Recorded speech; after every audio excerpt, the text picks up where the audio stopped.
एक बार की बात है। एक गांव में गायत्री नाम की एक औरत रहा करती थी। कुछ सालों पहले गायत्री के पति का देहांत हुआ था। तब से गायत्री पूरे घर को अकेले संभालती थी। उसके पति ने मरने से पहले वहां के जमींदार से कर्ज ले रखा था, जिसकी भरपाई गायत्री खेतों में काम करके करती थी। एक दिन जब गायत्री खेत में काम कर रही थी, रेशमा, चल गायत्री, घर नहीं चलना। गायत्री, दीदी, बस थोड़ा सा रह गया है। आप जानती हो जमींदार के आदमी बाद में जांच करते हैं।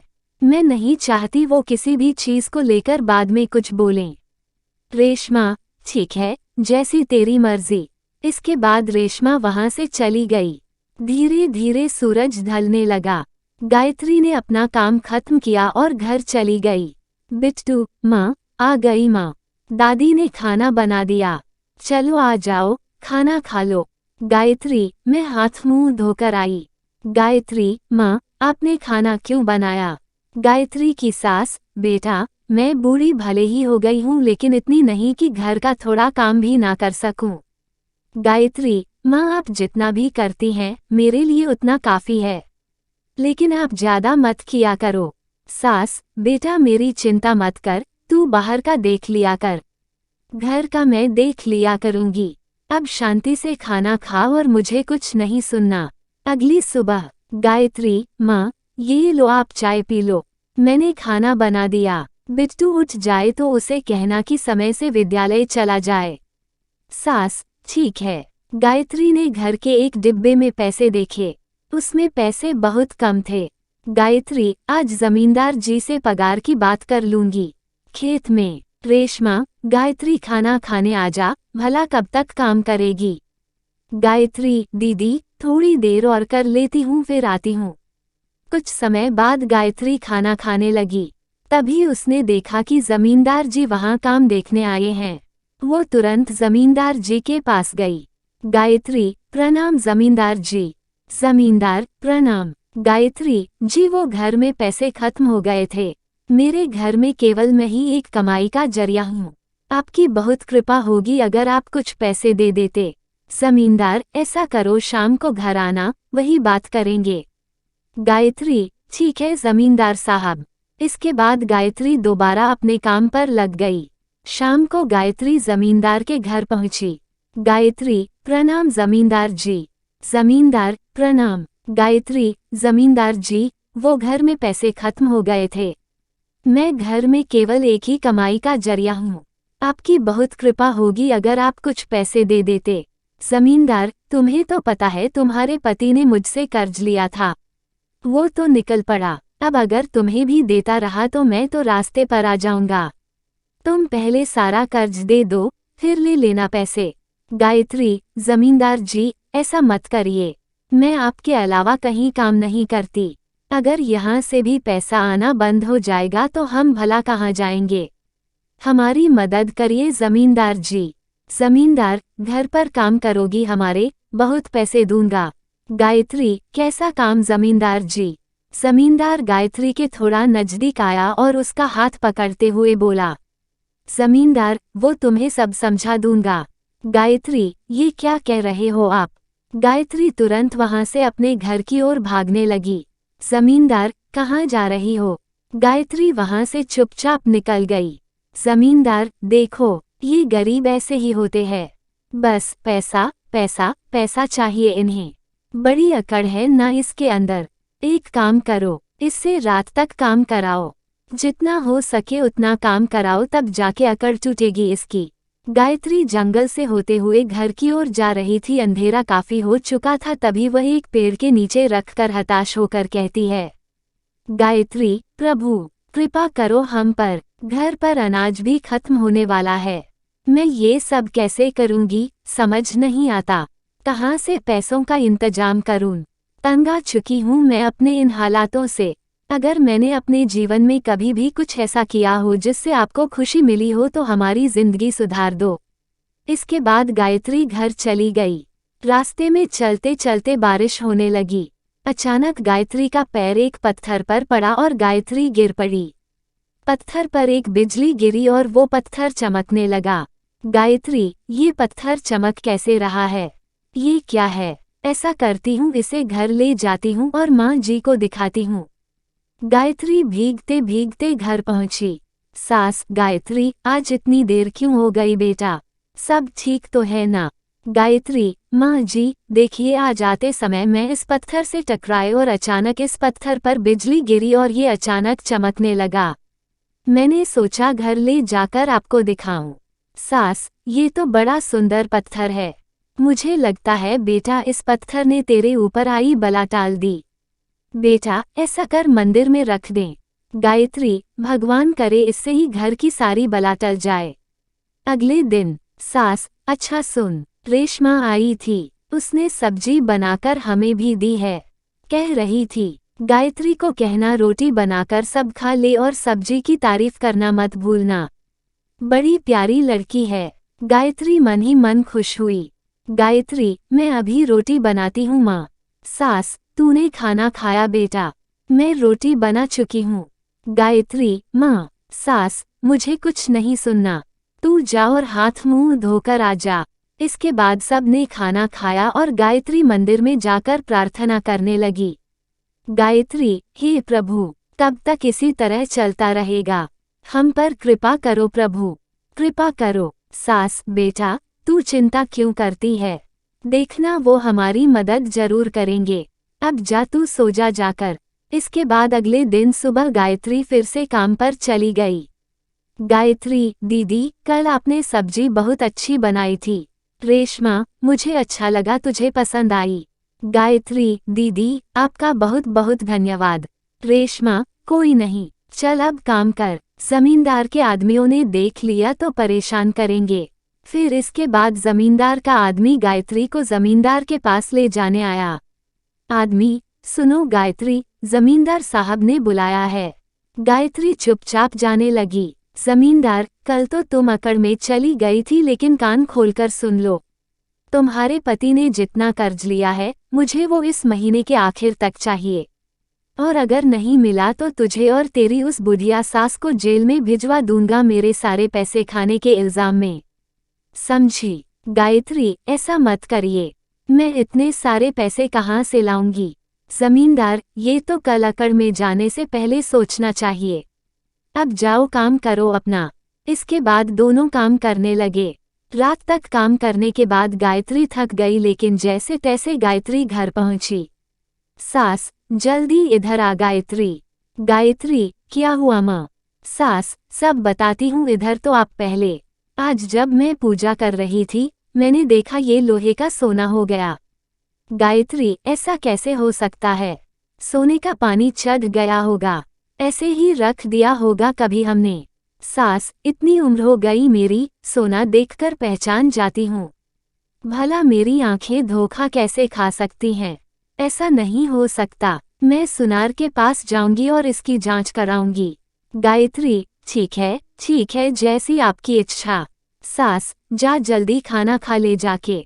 गायत्री: माँ आप तो जानती हैं, धीरे धीरे घर का अनाज खत्म हो रहा है और जमींदार एक भी पैसा देने को तैयार नहीं। क्या करे माँ, मेरी तो कुछ समझ नहीं आ रहा। सास: देखते हैं बेटा क्या होता है, कुछ ना कुछ तो जरूर ठीक हो ही जाएगा, तू चिंता मत कर। गायत्री: पर माँ मैं बिट्टू को समय नहीं दे पाती हूँ। सुबह उसके उठने से पहले ही चली जाती हूँ और रात को उसके सोने के बाद आती हूँ। माँ, अगर आप नहीं होती तो मेरे लिए सब झेलना मुश्किल हो जाता। सास: ये तू कैसी बातें कर रही है? मेरे बेटे ने अपने फायदे के लिए कर्ज लिया और मर गया। तूने मुझे अपने साथ रखा, मेरी देखभाल भी की और उस नालायक का कर्ज उतारने के लिए दिन रात उन खेतों में काम कर रही है। हम एक परिवार है बेटा, हम एक साथ रहेंगे। तू चाहती तो बिट्टू को लेकर अपने घर कब की चली जाती, लेकिन तू यहाँ रुकी, मुझे अकेला नहीं छोड़ा। मेरे लिए तो तू ही मेरी औलाद है, दोनों गले मिलते हैं। सास: अब जा तू सो जा। गायत्री के जाने के बाद। सास: हे प्रभु, रक्षा करो हमारी, और कितना दुख देखना बाकी है, कृपा करो प्रभु। इसके बाद अगले दिन गायत्री काम पर चली गई और माँ जी सुनार के पास गईं। वहां जाकर माँ जी को सुनार ने बताया कि वो लोटा सोने का है। सास: आप इसका कितना दोगे? सुनार: ये बहुत ही उच्च कोटि का सोना है और भारी भी है। इसके बनते हैं 90,000 रुपये। ये आपको कहाँ से मिला माँ जी? सास, मेरे दादाजी ने शादी के वक्त मुझे दिया था। उसके बाद से इसके बारे में भूल गई थी। कुछ दिनों बाद बक्से में मिला। इसे देखा तो सोचा बेच दूं, घर में कुछ खाने पीने को आ जाएगा। सुनार, सब प्रभु की कृपा है माँ जी। सास, अब मैं चलती हूँ बेटा। इसके बाद माँ जी घर पहुँची। रात को जैसे ही गायत्री घर पहुँची, माँ जी ने उसे सारी बात बता दी और सारे पैसे गायत्री के हाथ में रखे। सास, बेटा, कल जाकर पैसे जमींदार को दे देना। उससे कहना अब तू उसके यहाँ काम करने नहीं आएगी। गायत्री, माँ, आप ये सब क्या कह रही हो? वो लोटा हमारे घर कैसे आया? सास, इधर बैठ। वो पत्थर लेकर आई और साथ ही लोहे के कुछ सिक्के भी और कुछ लोहे के सामान भी। गायत्री, ये आप क्या कर रही हो माँ जी? सास, ये देख। दादी ने पत्थर से सामान को छुआ और देखते ही देखते वो सोने में बदल गया। सास, मैंने बचपन में सुना था कि एक पत्थर होता है जिसे अगर लोहे की किसी चीज से छुआ जाए तो वो सामान सोने का बन जाता है। ऐसे पत्थर को पारस पत्थर कहते हैं। अब देखना कल तू इन सबको शहर जाकर बेचा। यहाँ बेचेगी तो सुनार को शक हो जाएगा। अगले दिन गायत्री शहर सुनार के पास जाकर सारी चीजें बेच आई। शाम को वो जैसे ही घर पहुंची, उसने देखा उसके घर में जमींदार आया हुआ था। गायत्री, आप लोग यहाँ। जमींदार, ये बताओ तुम आज काम पर क्यों नहीं आई? गायत्री, अब से मैं आपके यहाँ काम नहीं करूँगी। ये लीजिए आपके पैसे, पूरे 3 लाख हैं और आज के बाद हमारे घर कभी मत आना। जमींदार, ये पैसे कहाँ से आए? चोरी करी या फिर कुछ और? गायत्री, तुमसे मतलब, अपने पैसे पकड़ो और निकलो यहाँ से। सास, कृपा करके जाइए यहाँ से। इसके बाद जमींदार वहाँ से चला गया। घर पहुँचकर, जमींदार, पता करो इनके पास इतने पैसे कहाँ से आए। कल तक मुझे ये जानना है कि इनके पास ये सारा धन कहाँ से आया। समझ गए ना सारे आदमी? जी मालिक, समझ गए। इसके बाद सारे आदमी रात को गायत्री के घर पहुँचे। गायत्री की सास को पत्थर से लोहे को सोना बनाते देख वो सब हैरान हो गए। पहला आदमी, देखना भाई इनकी तो किस्मत ही खुल गई। मैं कहता हूँ पत्थर हम रख लेते हैं। दूसरा आदमी, पागल, जमींदार को पता चला तो मारे जाएंगे। तू उनका गुस्सा नहीं जानता क्या? चल ये खबर जमींदार को देकर आते हैं। इसके बाद एक आदमी गायत्री के घर के अंदर घुसा और वो पत्थर उठाकर जमींदार साहब के पास ले गया। सारे आदमी जमींदार के घर पहुँचे। आदमी, मालिक, आपको पता है, जब हम उसके घर गए तो हमने देखा कि उनके घर में एक ऐसा पत्थर है जो पत्थर चीजों को सोने का बना रहा था। जमींदार, क्या तुम सच कह रहे हो? आदमी, अपने बच्चों की कसम खाता हूँ, सच कह रहा हूँ। जमींदार, पीकर आए हो क्या? आदमी, नहीं जमींदार साहब, लेकर आए हैं। जमींदार, क्या? आदमी, हमने जैसे ही देखा कि ये कितनी चमत्कारी चीज है, हम इसे उठा ले आए। ये आपके लिए हमारी तरफ से छोटी सी भेंट। जमींदार, चलो दिखाओ, ये कैसे काम करता है। पहला आदमी, मालिक, मैं दिखाता हूँ। ये देखिए, इसे ऐसे लोहे के पास ले जाना है और लोहा सोने में बदल जाएगा। उसने जैसे ही लोहा पत्थर के पास ले जाकर जमींदार को दिखाया लेकिन फिर भी लोहा सोने में नहीं बदला। पहला आदमी, रुकिए मालिक, मैं दोबारा करता हूँ, लगता है मैंने सही से नहीं किया। दूसरा आदमी, रहने दे, मैं करता हूँ। देखिए मालिक, इसे ऐसे पकड़ना है और ऐसे लोहे के पास ले जाना है और ये बन गया हमारा लोहा सोना। दूसरे आदमी ने भी अपना करतब दिखाया लेकिन लोहा सोने में नहीं बदला। जमींदार, मुझे तो लगता है तुम दोनों के दोनों पागल हो गए हो। दूसरा आदमी, मालिक, हमारा भरोसा करिए, हम आपसे झूठ क्यों बोलेंगे। ऐसा करता हूँ, दोबारा से इसको उसकी जगह पर रख देता हूँ।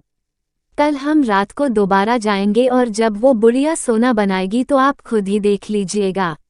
जमींदार, देख लो, अगर मेरा कल का दिन बर्बाद हुआ तो तुम दोनों की खैर नहीं। इसके बाद दोनों के दोनों गायत्री के घर पहुँचे और उस पत्थर को मंदिर में रख दिया। इसके बाद वो दोनों वहां से वापस चले गए। जमींदार अगले दिन रात होने का इंतजार करने लगा। रात होते ही वो कुछ लोगों के साथ मिलकर गायत्री के घर गया। वहां उसने मंदिर में रखा अंधेरे में चमकता हुआ पत्थर देखा। पहला आदमी, मालिक, आपके लिए वो पत्थर लेकर आता हूँ। जैसे ही उसने वो पत्थर छूने की कोशिश की, उस पत्थर से एक भूत बाहर निकला। भूत, ये केवल गायत्री के लिए है, समझा। इसके बाद पत्थर ने उन सब को पकड़कर बहुत मारा। घर पर शोर होने की वजह से सभी जाग गए। जमींदार, ये क्या हो रहा है? तुम कौन हो? भूत, मैं इस पत्थर का रक्षक।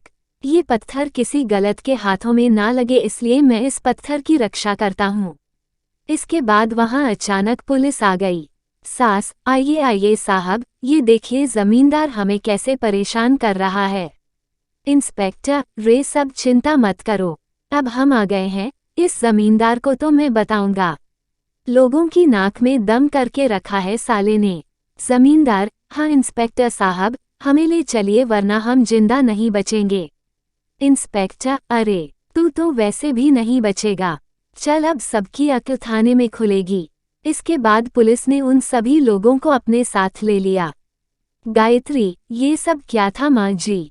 सास, मैंने इस पत्थर को छुपा दिया था और इसकी जगह नकली पत्थर रख दिया था। मुझे पता नहीं क्यों लग रहा था कि कोई है जो इसे चुराना चाहता है। और देखो वैसा ही हुआ। और आज जब ये सब हमारे घर आए तो मैंने चुपके से पुलिस को फ़ोन करके सब कुछ बता दिया था और उन्हें बुला लिया था ताकि कोई बड़ा हंगामा होने पर हम बच जाएं। गायत्री, वाह माँ जी, अब तो बड़ी समझदार निकली। दोनों के दोनों हंसने लगे। इसके बाद गायत्री ने सारा कर्ज उतार दिया और अपनी छोटी सी भली जिंदगी जीने लगे। इसके बाद गायत्री और उसका परिवार खुशी से रहने लगा।